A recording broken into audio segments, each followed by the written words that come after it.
జమిలీ ఎన్నికల బిల్లుకు కేంద్ర కేబినెట్ ఆమోదం తెలిపింది. వన్ నేషన్ వన్ ఎలక్షన్ బిల్లుకు కేంద్ర మంత్రివర్గం ఆమోదం ముద్ర వేసింది. అయితే ఈ పార్లమెంట్ సమావేశాల్లోనే జమిలీ ఎన్నికల బిల్లును ప్రవేశపెట్టేందుకు కేంద్రం కసరత్తు చేస్తోంది. గతంలో కోవింద్ కమిటీ సిఫార్సులకు కేబినెట్ ఆమోదాన్ని తెలిపింది. పల్నాడు జిల్లాలో సరస్వతి పవర్ ఇండస్ట్రీస్ ఆధీనంలో ఉన్న అసైన్డ్ భూములను ఏపీ ప్రభుత్వం వెనక్కి తీసుకుంది. మొత్తం 17.69 ఎకరాల భూమిని స్వాధీనం చేసుకుంది. మాచవరంలో, వేమవరంలో 13.80 ఎకరాలు, పిన్నెల్లులో 3.89 ఎకరాలను ప్రభుత్వం వెనక్కి తీసుకుంది. ఈ మేరకు స్థానిక తహసీల్దార్ ఉత్తర్వులను జారీ చేశారు. సామాజిక పెన్షనర్లలో అనర్హులు ఉన్నట్లు ప్రభుత్వం గుర్తించింది. ప్రతి 10,000 పెన్షనర్లలో 500 మంది అనర్హులు ఉన్నట్లుగా సర్వేలో తేలింది. అర్హత లేకున్నా పెన్షన్లు తీసుకున్న వారి నుంచి రికవరీ చేయాల్సిందిగా సర్కార్ యోచిస్తోంది. పెన్షన్ల కోసం తప్పుడు సర్టిఫికెట్లు ఇచ్చిన డాక్టర్లను ప్రాసిక్యూట్ చేయాల్సిందిగా సర్కార్ నిర్ణయించింది. అనర్హులు పెన్షన్ పొందుతున్నారని ఫిర్యాదులు వస్తున్న నేపథ్యంలో 26 జిల్లాలో ఈ నెల 9, 10 తేదీలో సర్వే నిర్వహించారు. సర్వేలో మొత్తం 10,000కు పైగా పెన్షన్ తనిఖీ చేయగా వాటిలో 563 పెన్షన్ల అనర్హులకు ఇస్తున్నట్లుగా గుర్తించారు. అనర్హత పెన్షన్లలో అధికంగా దివ్యాంగ పెన్షన్లు ఉన్నట్లుగా తేలింది. తూర్పుగోదావరి జిల్లా రాజమండ్రి విమానాశ్రయం నుంచి ఢిల్లీకి ఎయిర్ బస్ సర్వీసులు ప్రారంభమయ్యాయి. ఇవాళ ఉదయం ఢిల్లీ నుంచి రాజమండ్రి విమానాశ్రయానికి ఎయిర్ బస్ చేరుకుంది. ఢిల్లీలో విమాన సర్వీసులు ప్రారంభించి అదే విమానంలో కేంద్ర మంత్రి రామ్మోహన్ నాయుడు, ఎంపీలు దగ్గుబాటి పురంధేశ్వరి, తంగెళ్ల ఉదయ్ శ్రీనివాస్ రాజమండ్రి చేరుకున్నారు. రాజమండ్రి ఎయిర్పోర్ట్ నుంచి ఢిల్లీకి ఎయిర్ బస్ సర్వీసులు ప్రారంభించారు. కంది సెంట్రల్ జైల్లో ఉన్న లగచర్ల రైతు హీరియా నాయక్ హార్ట్అటాక్ కు గురయ్యారు. నిన్న రాత్రి జైలు అధికారులు సంగారెడ్డి ప్రభుత్వ ఆసుపత్రికి తరలించారు. హీరియా నాయక్ ఛాతిలో నొప్పి రావడంతో కంది జైలు అధికారులు ఆసుపత్రికి తీసుకొచ్చారని సూపరింటెండెంట్ అనిల్ చెప్పారు. ఈసీజీ పరీక్షలు చేశామని, ప్రస్తుతం పరిస్థితి కుదుటపడిందన్నారు. ఇవాళ ఉదయం కూడా 2D ఈకో, ఈసీజీతో పాటుగా మిగతా కొన్ని పరీక్షలు నిర్వహించామన్నారు. ప్రస్తుతం హీరియా నాయక్ పరిస్థితి నిలకడగానే ఉందని సూపరింటెండెంట్ అనిల్ స్పష్టం చేశారు. తెలంగాణ సచివాలయంలో నీటి నుంచి ఉద్యోగులకు ఫేషియల్ రికగ్నైజేషన్ అమల్లోకి వచ్చింది. సెక్రటేరియట్లో పనిచేసే అన్ని శాఖల అధికారులు, సిబ్బందికి దీనిని వర్తింపచేస్తూ చీఫ్ సెక్రటరీ ఉత్తర్వులను జారీ చేశారు. సెక్రటరీ నుండి ఉన్నతాధికారులు, అవుట్ సోర్సింగ్ స్టాఫ్ కు సైతం ఇది వర్తిస్తోందని ప్రభుత్వం పేర్కొంటోంది. ఉద్యోగుల సమయ పాలనను దృష్టిలో పెట్టుకుని ఫేస్ రికగ్నైజేషన్ ప్రభుత్వం అమలు చేసింది. విధులకు వచ్చేటప్పుడు, మళ్లీ తిరిగి వెళ్లేటప్పుడు 2 సార్లు తప్పనిసరిగా ఫేషియల్ రికగ్నైజేషన్ అటెండెన్స్ వేయాల్సిందిగా సీఎస్ సూచించారు. లగచర్ల ఘటనలో అరెస్ట్ చేసిన రైతు హీరియా నాయక్ కి బేడీలు వేసి సంగారెడ్డి ఆసుపత్రికి తీసుకెళ్లడంపై సీఎం రేవంత్ రెడ్డి ఆగ్రహాన్ని వ్యక్తం చేశారు. జరిగిన ఘటనపై వివరాలను సీఎం రేవంత్ అధికారులను అడిగి తెలుసుకున్నారు. రైతుకు బేడీలు వేసి తీసుకెళ్లాల్సినంత అవసరం ఏమొచ్చిందంటూ పోలీసులపై సీఎం రేవంత్ రెడ్డి మండిపడినట్లుగా తెలుస్తోంది. ఈ ఘటనపై విచారణ జరిపి పూర్తి నివేదికను సమర్పించాల్సిందిగా సీఎం ఉన్నతాధికారులకు ఆదేశించారు. ప్రజాప్రభుత్వం ఇలాంటి చర్యలను సహించొద్దంటూ రేవంత్ రెడ్డి హెచ్చరించారు.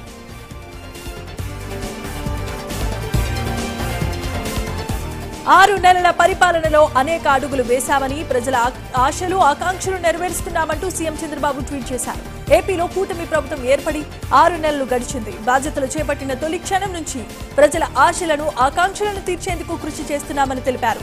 ఈ 6 నెలల్లో గాడి తప్పిన వ్యవస్థలను సరిదిద్దామని, వెంటిలేటర్పై ఉన్న రాష్ట్రానికి ఆక్సిజన్ ఇచ్చి నిలబెట్టామన్నారు. రాష్ట్రమే ఫస్ట్, ప్రజలే ఫైనల్ అనే నినాదంతో ప్రతి క్షణం ప్రజలకు మంచి చేసేందుకు పనిచేస్తున్నామంటూ ఎక్స్ వేదికగా ఏపీ సీఎం చంద్రబాబు తెలిపారు.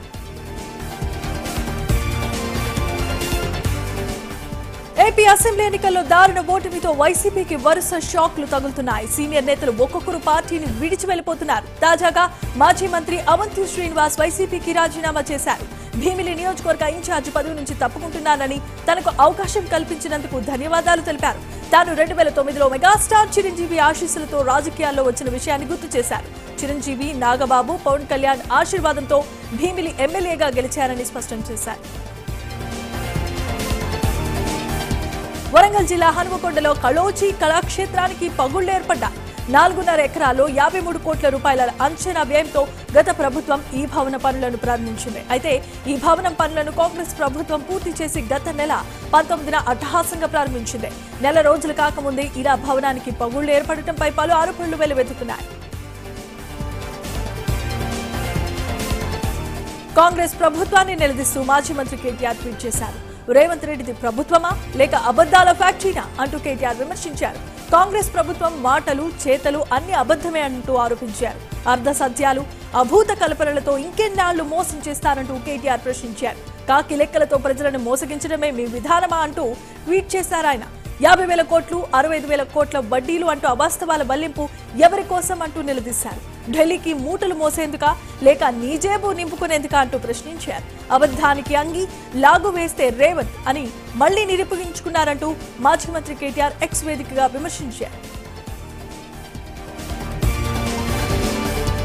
ధాన్యం కొనుగోళ్లపై మంత్రి నాదెండ్ల మనోహర్ ట్వీట్ చేశారు. గత ప్రభుత్వ పాలనలో ఈ సమయానికి కేవలం 8,23,00,000 మెట్రిక్ టన్నుల ధాన్యాన్ని మాత్రమే సేకరించగా కూటమి ప్రభుత్వం 15,40,00,000 మెట్రిక్ టన్నుల ధాన్యాన్ని సేకరించిందన్నారు. 48 గంటల్లోపే డబ్బులు జమ చేస్తున్నామని, రైతుకు ఎవరు అండగా నిలబడ్డారో చూడండి అంటూ ట్వీట్ చేశారు. జగన్ పాలనలో ఏ రోజైనా రైతులకు సక్రమంగా డబ్బులు చెల్లించారా అంటూ ప్రశ్నించారు. రైతులను దగా చేసిన వైసీపీకి ర్యాలీలు చేసే అర్హత ఉందా అంటూ మంత్రి నాదెండ్ల మనోహర్ ఎక్స్ వేదికగా నిలదీశారు. ఖమ్మంలో 218 సర్వే నెంబర్ భూముల నిర్వాసితులు మంత్రి తుమ్మల నాగేశ్వరరావుకు వినతి పత్రాన్ని అందజేశారు. నేషనల్ హైవేలో తమ భూములు కోల్పోతున్నామని, తమకు న్యాయం చేయాలని భూ నిర్వాసితులు మంత్రిని కోరారు. వారి విజ్ఞప్తికి సానుకూలంగా స్పందించిన మంత్రి తుమ్మల సమస్యను వెంటనే పరిష్కరించాలని జిల్లా కలెక్టర్ను ఆదేశించారు. 4 రోజుల్లో భూ నిర్వాసితుల సమస్యలు పరిష్కరిస్తామని కలెక్టర్ హామీ ఇచ్చారు. గుంటూరు నగరంలో ట్రాఫిక్ సమస్యలను ఎమ్మెల్యే గల్లా మాధవి క్షేత్రస్థాయిలో పరిశీలించారు. కొరిటిపాడు నుండి గుజ్జనగుండ్ల వరకు బైక్పై ప్రయాణించి రోడ్లను గమనించారు. బైక్ రేసులు జరుగుతున్నాయన్న సమాచారంతో కొన్ని చోట్ల రోడ్లపై స్పీడ్ బ్రేకర్స్ ను ఏర్పాటు చేశామని ఎమ్మెల్యే గల్లా మాధవి తెలిపారు. రోడ్లపై స్ట్రీట్ వెండర్స్ స్టాల్స్ ని కూడా ఏర్పాటు చేయకుండా అవగాహన కల్పిస్తున్నామన్నారు. నగరంలో సీసీ కెమెరాలు ఏర్పాటు సక్రమంగా లేదని, గత ప్రభుత్వం దీన్ని పూర్తిగా విస్మరించిందని గల్లా మాధవి విమర్శించారు. దేశానికి అన్నం పెట్టే రైతన్న చేతికి బేడీలు వేసిన కాంగ్రెస్ ప్రభుత్వ దుర్మార్గ వైఖరిని తీవ్రంగా ఖండిస్తున్నామని మాజీ మంత్రి హరీష్ రావు ట్వీట్ చేశారు. రైతు హీరియా నాయక్ ఉగ్రవాద, దోపిడీ దొంగన అంటూ ప్రశ్నించారు.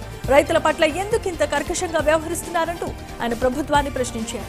రైతుల భూములు గుంజుకున్నారు, అరెస్టులు చేశారు, రైతుల పట్ల క్రూరంగా వ్యవహరిస్తున్నారని హరీష్ రావు విమర్శించారు. జయశంకర్ భూపాలపల్లి జిల్లా కాటారంలో శ్రీ దత్తాత్రేయ స్వామి నవరాత్రి ఉత్సవాలు ఘనంగా నిర్వహించారు. మంత్రి శ్రీధరబాబు సొంతంగా నిర్మించిన శ్రీ దత్తాత్రేయ ఆలయం దత్త వేడుకల్లో 6 రోజులుగా ప్రత్యేక పూజలు నిర్వహిస్తున్నారు. తెల్లవారుజామునే కుటుంబ సభ్యులతో మంత్రి శ్రీధరబాబు చేరుకున్నారు. ఆలయంలో గణపతి పూజ, కలశ స్థాపన, పంచామృతాలతో స్వామివారికి అభిషేకంతో పాటు విశేషమైన పూజలు నిర్వహించారు.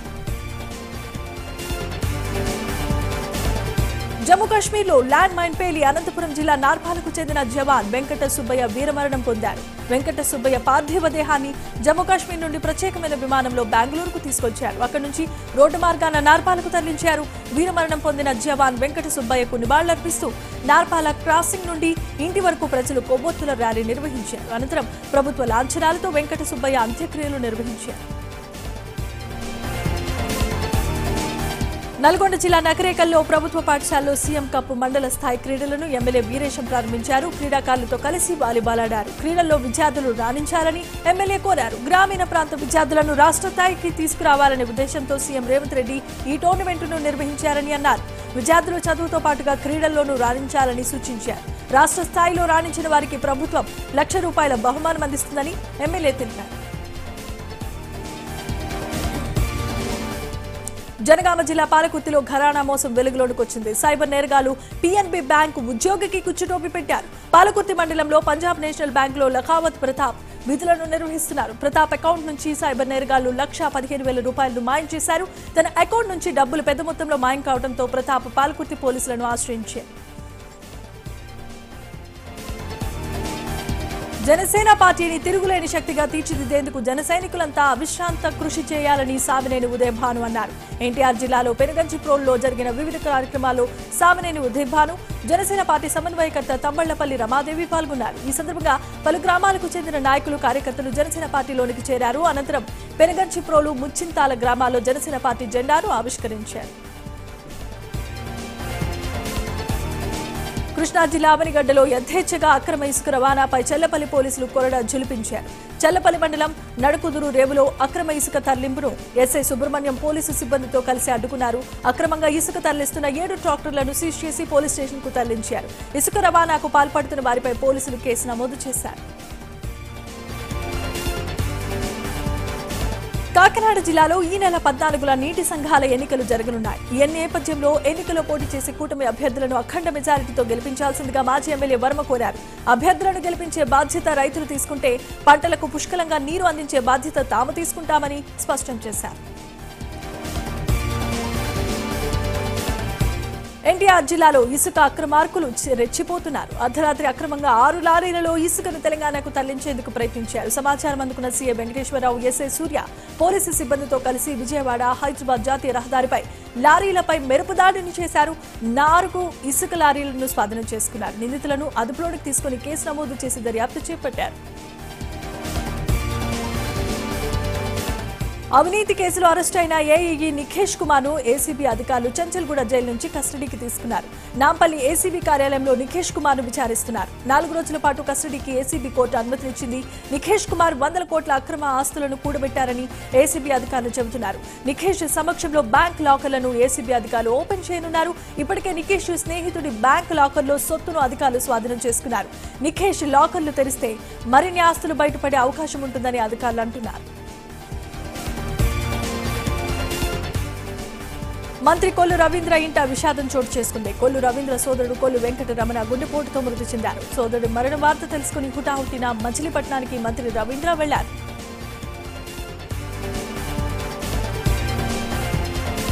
సీఎం చంద్రబాబుకు టీడీపీ సీనియర్ నేత యనమల రామకృష్ణుడు రాసిన లేఖపై మాజీ మంత్రి దాడిశెట్టి రాజా స్పందించారు. బీసీలు, దళితుల నుంచి కేవీరావు చౌదరి ఎకరానికి 3 లక్షలు ఇచ్చి భూమిని బలవంతంగా లాక్కున్నారని సీఎం చంద్రబాబుకు లేఖ రాయటం హాస్యాస్పదంగా ఉందన్నారు. 45 సంవత్సరాల నుండి రాజకీయాల్లో ఉన్న యనమల రామకృష్ణుడికి ఇప్పుడు బీసీలు, దళితులు గుర్తుకొచ్చారా అంటూ ప్రశ్నించారు. అలాగే రైతులకు న్యాయం చేసేందుకు తాను మద్దతును తెలుపుతున్నానని మాజీ మంత్రి దాడిశెట్టి రాజా తెలిపారు. ఉమ్మడి నెల్లూరు జిల్లా ప్రజలను విషజ్వరాలు వణికిస్తున్నాయి. సూళ్లూరుపేట మండలం దామా నెల్లూరు గ్రామం విషజ్వరాలతో విలువలాడుతోంది. సుమారు 600 మంది గ్రామస్తులు విషజ్వరాల బారిన పడ్డారు. దీంతో గ్రామం నిర్మానుష్యంగా మారింది. సుమారు 2 నెలలుగా విషజ్వరాలతో బాధపడుతున్నా అధికారులు పట్టించుకోవటం లేదని గ్రామస్తులు వాపోతున్నారు. ఈ గ్రామానికి వెళితే ఎక్కడ జ్వరాలు వస్తాయేమోనని చుట్టుపక్కల గ్రామాల ప్రజలు కూడా రాకపోకలు మానుకున్నారు. వైసీపీకి వరుస షాకులు తగులుతున్నాయి. వైసీపీకి మాజీ ఎమ్మెల్యే గ్రంథి శ్రీనివాస్ రాజీనామా చేశారు. వైసీపీ అధిష్టానం సీనియర్లు ఎంత ఒత్తిడి చేసినా గ్రంథి శ్రీనివాస్ తన నిర్ణయాన్ని మార్చుకోలేదు. సార్వత్రిక ఎన్నికల్లో ఓటమి తర్వాత పార్టీ కార్యక్రమాలకు గ్రంథి శ్రీనివాస్ దూరంగానే ఉంటున్నారు. చిత్తూరు జిల్లా పలమనేరు అటవీ శాఖ కార్యాలయంలో భారీ అవినీతి బాగోతం వెలుగు చూసింది. చెన్నై బెంగళూరు ఎక్స్ప్రెస్ హైవే పనుల్లో డిపార్ట్మెంటల్ ఎక్స్ట్రాక్షన్ ఆఫ్ టింబర్ పనుల్లో అవకతవకలు జరిగినట్లుగా ఆరోపణలు వినిపిస్తున్నాయి. ఎక్స్ప్రెస్ హైవే పనుల్లో భాగంగా అటవీ శాఖ పరిధిలో 7.2 కిలోమీటర్ల మేర చెట్లు తొలగించే పనిని అటవీ శాఖకు అప్పగించారు. దీన్ని ఆసరాగా చేసుకున్న అప్పటి ఎఫ్ఆర్ఓ శివన్న ఎక్స్ట్రాక్షన్ పనులు చేయకుండా సుమారు 27 లక్షల రూపాయలు డ్రా చేసుకున్నట్లుగా బయటపడింది. ఎఫ్ఆర్ఓ శివన్నపై శాఖాపరమైన విచారణ జరుగుతోందని డిఎఫ్ఓ వేణుగోపాల్ తెలిపారు.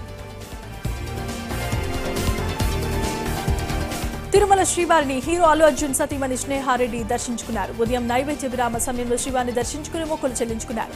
దర్శనం అనంతరం రంగనాయక మండపంలో వేద పండితులు వేదాశీర్వచనం అందించారు. టీటీడీ అధికారులు స్వామివారి పట్టు వస్త్రంతో సత్కరించి తీర్థ ప్రసాదాలను అందజేశారు. తిరుమల శ్రీవారిని ప్రముఖ సినీ నటి రాధికా శరత్ కుమార్ దర్శించుకున్నారు.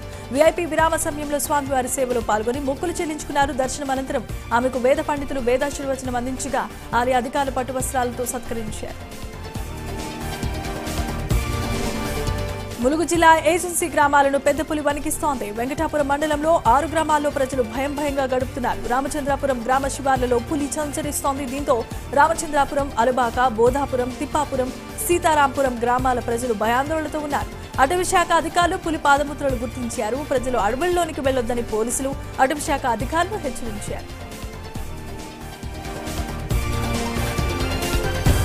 నెల్లూరు జిల్లా కలువాయిలో శివసాయి కళాశాల సమీపంలో కొండ చిలువ హల్చల్ చేసింది. రోడ్డు దాటుతూ ఉండగా కొందరు యువకులు గమనించి దాన్ని పట్టుకుని సమీప అటవీ ప్రాంతంలో వదిలిపెట్టారు. గత కొద్ది రోజులుగా కలువాయిలో ఇళ్లలో పెంచుకుంటున్న కోళ్లు మాయమవుతున్నాయి.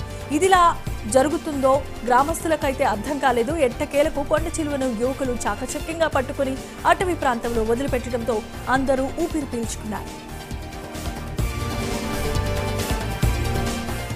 ఆగ్నేయ బంగాళాఖాతంలో అల్పపీడనం ఏర్పడింది. అల్పపీడనం వాయుగుండంగా మారే అవకాశం ఉందని వాతావరణ శాఖ అధికారులు తెలిపారు. దీని ప్రభావంతో తిరుపతి జిల్లా వ్యాప్తంగా విస్తారంగా వర్షాలు కురుస్తున్నాయి. గత రాత్రి నుంచి ఎడతెరిపి లేకుండా భారీ వర్షాలు కురుస్తున్నాయి. దీంతో పలుచోట్ల లోతట్టు ప్రాంతాలు జలమయమయ్యాయి. వర్ష ప్రభావం మరోవైపు చలి తీవ్రత పెరగడంతో శ్రీవారి దర్శనానికి వెళ్లి వచ్చే భక్తులు తీవ్రమైన ఇబ్బందులకు గురవుతున్నారు. ఛత్తీస్గఢ్ నారాయణపూర్ జిల్లాలో భారీ ఎన్కౌంటర్ జరిగింది. ఎదురుకాల్పుల్లో 12 మంది మావోయిస్టులు మృతి చెందారు. అబూజ్మండ్ అటవీ ప్రాంతంలో 4 జిల్లాల భద్రతా బలగాలు కూంబింగ్ కు వెళ్లాయి. కూంబింగ్ నిర్వహిస్తూ ఉండగా భద్రతా బలగాలకు మావోయిస్టులు తారసపడ్డారు. తెల్లవారుజాము నుంచి భద్రతా బలగాలకు మావోయిస్టులకు భీకర పోరు జరిగింది. భారీగా ఆయుధాలను భద్రతా బలగాలు స్వాధీనం చేసుకున్నాయి. దండకారణ్యాన్ని భద్రతా సిబ్బంది చుట్టుముట్టింది. వరంగల్ జిల్లా మంచిర్యాలలో ఓ కుటుంబం ఆత్మహత్యకు పాల్పడింది. కుమారుడు శివప్రసాద్ అప్పు చేసి షేర్ మార్కెట్లో పెట్టుబడి పెట్టాడు. అప్పుల బాధ భరించలేక మొండయ్య, శ్రీదేవి, కూతురు చైతన్య, కుమారుడు శివప్రసాద్లు పురుగుల మందు తాగి ఆత్మహత్యకు పాల్పడ్డారు. గమనించిన స్థానికులు వారిని ఎంజీఎం ఆసుపత్రికి తరలించారు. నిన్న చికిత్స పొందుతూ మొండయ్య, శ్రీదేవి, చైతన్య మృతి చెందగా ఇవాళ శివప్రసాద్ మృతి చెందాడు. ఈ ఘటనపై పోలీసులు కేసు నమోదు చేసి దర్యాప్తు చేపట్టారు. అల్లూరు జిల్లా కూనవరంలో భారీగా గంజాయిని పోలీసులు పట్టుకున్నారు. జగ్గవరం జంక్షన్ వద్ద పోలీసులు వాహనాల తనిఖీలు నిర్వహించారు. ఈ తనిఖీలో భాగంగా ఒడిశా నుండి హర్యానాకు వెళ్తున్న లారీలో 50 లక్షలు విలువ చేసే 1000 కేజీల గంజాయిని పట్టుకున్నారు. అక్రమంగా గంజాయిని తరలిస్తున్న సహాలం షేక్, అఖ్తర్ షేక్లను అదుపులోకి తీసుకున్నట్లు సీఐ కన్నప్పరాజు తెలిపారు. ఎన్టీఆర్ జిల్లాలో వత్సవాయిలో దొంగలు రెచ్చిపోయారు. దుబ్బాకుపల్లిలోని ఓ ఇంట్లోకి దొంగలు చొరబడి బీరువాలో ఉన్న 36 లక్షల రూపాయలను చోరీ చేశారు. సంఘటన స్థలాన్ని సీఐ వెంకటేశ్వరరావు, ఎస్ఐ ఉమామహేశ్వరరావు పరిశీలించారు. బాధితుల ఫిర్యాదు మేరకు పోలీసులు కేసు నమోదు చేసి దర్యాప్తు చేపట్టారు. చిత్తూరు జిల్లా యాదమిరిలో ప్రేమ వేధింపులు తాళలేక బాలిక ఆత్మహత్య చేసుకుంది. బాలికకు 6 నెలల క్రితం తన మామ కొడుకుతో వివాహం జరిగింది. అయితే మైనర్ కావడంతో బాలిక తల్లిదండ్రుల వద్దే ఉంటోంది. అదే గ్రామానికి చెందిన వసంత కుమార్ ప్రేమ పేరుతో వేధింపులకు పాల్పడటంతో బాలిక బావిలోనికి దూకి ఆత్మహత్య చేసుకుంది. పోలీసులు ఎంఆర్ఓ సమక్షంలో బావి నుంచి బాలిక మృతదేహాన్ని బయటకు తీశారు. యాదమరి ఎస్ఐ ఈశ్వర్ కేసు నమోదు చేసి దర్యాప్తు చేపట్టారు. జగిత్యాల జిల్లా మాల్యాల మండలం మ్యాండపల్లంలో తిరుపతి అనే వ్యక్తి సజీవ దహనమయ్యాడు. ఇంట్లో నిద్రిస్తున్న సమయంలో షార్ట్ సర్క్యూట్ తో చెలరేగిన మంటల్లో చిక్కుకొని తిరుపతి మరణించాడు. అగ్నిమాపక సిబ్బంది ఘటనా స్థలానికి చేరుకుని మంటలను అదుపు చేశారు. ఖమ్మం జిల్లా సత్తుపల్లిలో కిస్టారం ఓపెన్ కాస్ట్ వద్ద అగ్ని ప్రమాదం జరిగింది. సత్తుపల్లి వైపుగా వస్తున్న మట్టి టిప్పర్ లారీలో ఒక్కసారిగా మంటలు చెలరేగాయి. దీంతో లారీ నుంచి డ్రైవర్ కిందకు దూకడంతో స్వల్ప గాయాలయ్యాయి. సమాచారం అందుకున్న అగ్నిమాపక సిబ్బంది సంఘటన స్థలానికి చేరుకుని మంటలను అదుపు చేశారు.